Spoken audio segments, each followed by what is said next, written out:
Hello, good morning students. This video is for Standard 6 subject Science.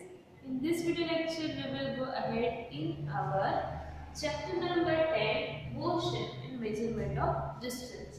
Last lecture में हमने पढ़ा था कि डिस्टेंस को मेजर करने के लिए हम बहुत सारे टेक्निक्स यूज करते थे in initial time as well as in present time, जैसे कि hand span, steps, foot, hand और दूसरे कई सारे। लेकिन सब में यूनिफॉर्मिटी क्रिएट करने के लिए क्या यूज होता है? Matric system. मैट्रिक सिस्टम में हम कौन कौन से मेजर यूज करते हैं? Metre, kilometre, millimetre, centimetre etcetera. Now हमारा जो आज का पॉइंट है वो है correct measurement of length. Length को मेजर हम कैसे कर सकते हैं? जैसे कि अगर स्केल हो, मीटर रोड हो, तो हम उसको कैसे मेजर कर सकते हैं? In our daily life we use various types of measuring devices. We use a metre scale for measuring length. A tailor uses a tape whereas a cloth merchant uses a meter rule. यानी कि सब major करने के लिए अलग अलग devices use करते हैं। For measuring the length of an object, you must choose a suitable device. यानी जैसी चीज है वैसा आपका मेजरिंग डिवाइस होना चाहिए। You cannot measure the girth of a tree or the size of your chest using a meter scale. आप metre scale से ये मेजर नहीं कर सकते हो। For instance, measuring tape is more suitable for this. For small measurements such as the length of your pencil, you can use 15 cm scale from your geometry box.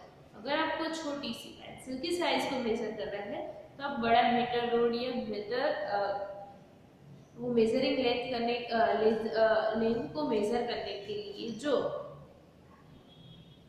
Metre scale आती है उसको आप use नहीं कर सकते हो। इसके लिए आप क्या यूज कर सकते हो कि आपकी ज्योमेट्री बॉक्स में जो स्केल दी गई है जिसमें 15 सेंटीमीटर तक होता है मेजर, वो आप उसको यूज कर सकते हो। In taking measurement of a length we need to take care of the following. कैसे करना है यहाँ पे आपको पूरी प्रोसेस बताई गई है।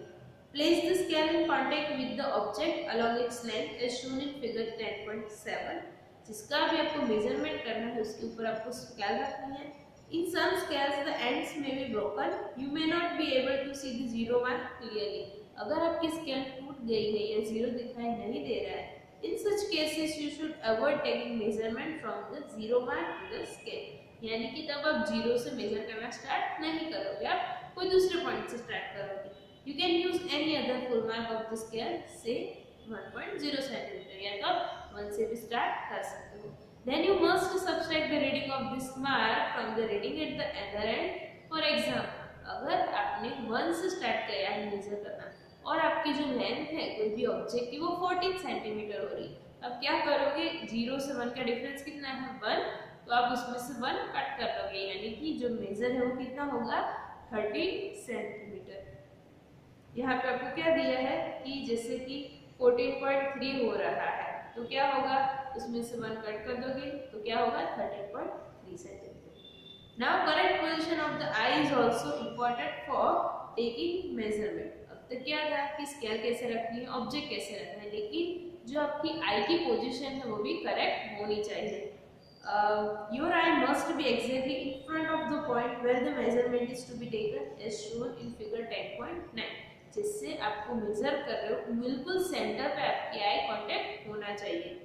Position B is the correct position of the eye, not that from position B the reading is 7.5 centimetre, from point position A and C the readings में भी डिफरेंट। अगर आप आपकी बुक में देखोगे फिगर 10.3 में 10.9 में तो यहाँ पे 3 पोजीशन दी गई है, ए बी एंड सी, जिसमें से बी करेक्ट पोजीशन है और उस पर आपको कितना 7.5 मेजर दिखाई दे सकता है। लेकिन अगर आप ए वाली पोजीशन से या सी वाली पोजीशन से देखोगे तो आपको आपका जो मेजरमेंट है वो गलत पता चलेगा, इसलिए जो आई की पोजीशन है वो भी मैटर करती है। Now 10.6 measuring the length of a curved line. अभी यहाँ पे क्या था? जो भी ऑब्जेक्ट है वो स्ट्रेट था या तो जो लाइन है वो स्ट्रेट, लेकिन अगर कोई लाइन कर्व्ड है उसको मेजर करना है तो आप डायरेक्टली नहीं कर सकते हो। क्यों? क्योंकि जो आपकी स्केल है वो कैसी होती है? स्ट्रेट होती है। तो यहाँ पे आपको प्रोसेस दी गई है कि अगर कर्व्ड लाइन हो तो उसको मेजर कैसे किया जा सकता है। Use a thread to measure the length of the curved line AB. Put a knot on the thread near one its ends. Place this knot on the point A. यानी कि एक जो उसका एंड है थ्रेड का, आपको A point के and point पे रखना है और दूसरा वहां से आपको मेजर करते करते स्टार्ट करना है। Keeping it taut using your fingers and thumb, hold the thread at this end point with one hand. Using the other hand, stretch a little more portion of the thread along the curved line. यानी जैसे line है उस पे आपको जो thread है उसको फैलाते जाना है उसके साथ साथ ही। Go on repeating this process till the other end B of the curved line is reached. जब तक B पॉइंट है वहां तक पहुंचना चाहो तब तक सेम प्रोसेस फॉलो करनी है। Make a mark on the thread where it touches the end B. यानी जितना बड़ा थ्रेड है अगर बहुत बड़ा है तो आपको क्या करना है, जहाँ पे B पे वो खत्म हो रहा है वहां से आपको उसको कट कर सकते हो या तो वहां पे आप पॉइंट बना सकते हो। Now stretch the thread along a metre scale. अभी क्या करना है, जो मीटर स्केल है उसके साथ उसको अटैच करना मतलब मेजर करना है। Major the length between the not in the beginning and the final mark on the thread. This gives the length of the curved line AB। कहाँ से मेजर करना है, उसका जो स्टार्टिंग पॉइंट है और जहाँ हमने लास्ट पॉइंट है वो उसको टिक किया है, मार्क किया है, वहां तक तो आपको आपकी लेंथ है वो पता चल जाएगी। We see that we need a lot of care to ensure that we are measuring distances and lengths correctly, and we need some standard units and devices which we measure these distances and can convey our results to other। यानी हमने क्या देखा कि major को distance करने में हमें care रखनी चाहिए, मतलब कि ध्यान से करना चाहिए। हमारी जो डिवाइस है वो भी सुटेबल होनी चाहिए और जो करने का तरीका है, मेजर करने का तरीका वो भी सुटेबल होना चाहिए। Now moving things around us, यानी अब हम क्या पढ़ रहे हैं, मोशन के बारे में। मोशन यानी कि मूवमेंट। तो आपके पास बहुत सारे ऑब्जेक्ट्स होते हैं आजू बाजू, अगर आप देखोगे तो इसमें कुछ ऑब्जेक्ट्स आपको ऐसे दिखेंगे कि जो मूवमेंट कर रहे हैं, जो मूव कर सकते हैं। लेकिन अगर आप कंप्यूटर देखो, टीवी देखो, बेंच देखो, चेयर देखो तो वो क्या है, स्ट्रेट वही की जगह पे खड़े हैं। लेकिन अगर आप जो वॉच है उसके हैंड्स देखो या तो फिर कोई बच्चा झूल रहा है वो देखो तो वो सारे क्या है, मोशन में है, वो मूवमेंट्स कर रहे हैं। अभी यहाँ पे एक्टिविटी 6 में भी ऐसा बोला गया है कि अगर कहीं पे आपने शक्कर गिरा दी, वहां पे क्या होता है, बहुत सारी चींटियां आने लगती हैं। तो कोई एक चींटी अगर आप उसको ऑब्जर्व करोगे तो थोड़ी देर के बाद उसकी जो पोजीशन है वो चेंज होने जाएगी, यानी कि वो क्या कर रही है, मूवमेंट कर रही है।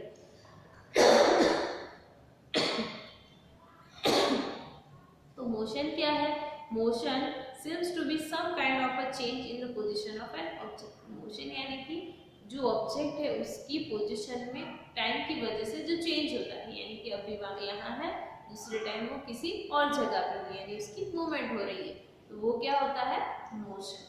अब नाउ टाइप्स ऑफ मोशन, यानी कि मोशन है वो अलग अलग टाइप्स की होती है। जैसे कि you may have observed the motion of vehicle on a straight road, march past of soldiers in a parade, or the falling of a stone. What kind of motion is this? Sprinters in a 100-meter race also move along a straight track। यानी इन सब example में क्या हो रहा है, एक straight line में movement तो हो ही रही है, लेकिन एक स्ट्रेट लाइन में हो रही है। Can you think of more such examples for your surroundings? In all these examples, we see that the objects move along a straight line, यानी कि objects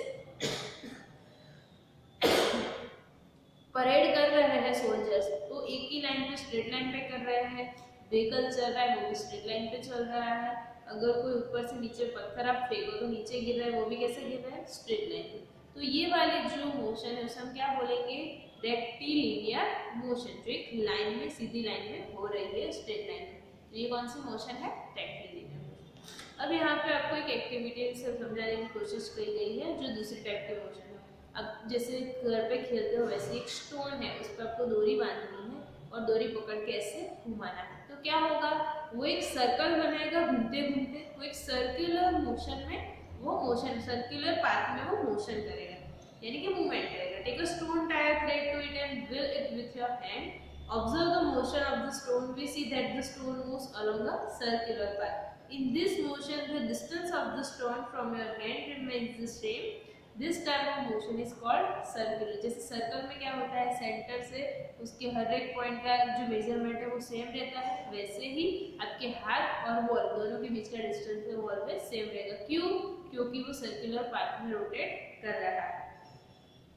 The motion of a point marked on the blade of an electric fan. Electric fan के जो blade है वो भी किस में motion कर रहे हैं, सर्कुलर पाथ में कर रहे हैं। और the hands of a clock, clock के जो हैंड्स है, घड़ी के जो कांटे होते हैं, वो भी क्या करते हैं, सर्कुलर पाथ में करते हैं। तो ये भी किसके एग्जांपल है, सर्कुलर मोशन के। The electric fan of the clock by themselves are not moving from one place to another. हाँ, जो फैन है वो हिल नहीं रहा है, फैन के जो ब्लेड्स है वो मूवमेंट कर रहे हैं। और घड़ी में भी, घड़ी है वो एक ही जगह पे खड़ी है, लेकिन उसके जो हैंड्स है, उसके कांटे हैं, वही सिर्फ मूवमेंट कर रहे हैं। If we mark a point anywhere on the blades of a fan or on the bends of a hands of a clock, the distance of this point from the center of the fan or the clock will remain the same. इस पे rotate कर रहे हैं, इसकी वजह से distance same रहेगा। In some cases, an object repeats its motion after some. अब ये थर्ड टाइप की है, जिसमें क्या होता है, मोशन में कोई ऑब्जेक्ट है वो कुछ टाइम के बाद वो अपनी मोशन है उसको रिपीट करता है। जैसे कि this type of motion is called periodic motion. Take the stone tied with a string that we used in activity science. जैसे कि आप ऐसे गोल गोल घुमा रहे थे, आपको क्या करना है, हाथ में पकड़ना है थ्रेड, वो स्टोन है वो कैसे हिलेगा, ऐसे ऐसे हिलेगा, तो वो क्या होता है, periodic motion. Now hold the string in your hand and let the stone hang from it. This is pendulum. Pendulum किसमें होता है, मोस्टली वॉच में भी आपने देखा होगा, जो घड़ी होती है, सॉरी क्लॉक है, यहाँ पे आपको फिगर 10.14 में दिया है बी में, तो वो क्या होती है, periodic motion. Pull the stone to one side with the other hand, let it go, now the pendulum is in motion, it is an example of periodic motion. A branch of a tree moving to and fro, यानी कि आगे पीछे ऐसे घूम रही है, तो वो क्या है, वो भी पीरियोडिक मोशन है। Motion of a child on a swing, अगर झूला झूल रहे हो तो वो भी क्या है, एक पीरियड के बाद वो सेम पोजीशन क्लियर होती है। Strings on a guitar of the membrane of drums being played are all examples of periodic motion where an object or a part of it repeats its motion after a fixed interval of time. Did you observe a sewing machine as a part of activity 5? You must have observed that it remains at the same location. अब देखो, जो swing machine होता है वो क्या करता है, एक ही जगह पे, यानी कि उसमें मोशन नहीं है, वो स्ट्रेट रहता है, लेकिन उसके जो पार्ट्स है उसमें मोशन होती है। कैसे कि उसका जो व्हील होता है वो ऐसे मूव करता है सर्कुलर पाथ में, तो वहां पे कौन सी मोशन होती है, सर्कुलर मोशन। लेकिन जो उसकी निडल है, स्विंग निडल, जो सुई, वो क्या करती है, ऊपर नीचे होती है, तो वो कौन सी मोशन हुई, periodic motion. Have you observed closely the motion of a ball along the ground? यानी कि अगर आपने बॉल फेंका ग्राउंड पे तो वो जा रहा है, तो आपने उसकी मोशन ऑब्जर्व की, उसमें क्या होता है, बॉल एक तो स्ट्रेट लाइन में मूव कर रहा है, तो वो क्या होगा, रेक्टिलिनियर मोशन, और वो साथ साथ रोटेट भी करता है, तो वो कौन सी हुई, circular motion. Thus the bell undergoes a rectilinear motion as well as rotational motion. Can you think of other examples where objects undergo combination of different types of motion? ऐसी बहुत सारी चीजें हैं जिसमें मोशन होती है और different टाइप की मोशन होती है। We did many measurement activities and discussed some kinds of motion. We show that motion is a change in the position of an object from one place to another with time. The change in this position can be determined through distance measurement. This allows us to know how fast or slow a motion is. The movement of a snail on the ground, a butterfly flitting from the flower to flower, a river flowing, an aeroplane flying, moon going around the earth, and blood flowing inside our body show that there is motion everywhere around us. यानी कि हमने क्या सीखा, दो, measurement करना और दूसरा motion. तो बहुत सारी जगह हमारी आसपास जितनी भी जगह है वहाँ पे बहुत सारी ऐसी एक्टिविटीज होती है जहाँ पे मूवमेंट ऑलवेज होती रहती है, तो मोशन हर जगह पे है। और हाँ, जो मोशन है उसको हम मेजर करके क्या पता लगा सकते हैं कि जो भी ऑब्जेक्ट मूवमेंट कर रहा है तो उसकी स्पीड कितनी है। तो यहाँ पे हमारा लेसन खत्म होता है। आई होप ये लेसन आपको अच्छे से समझ में आ गया होगा। Thank you.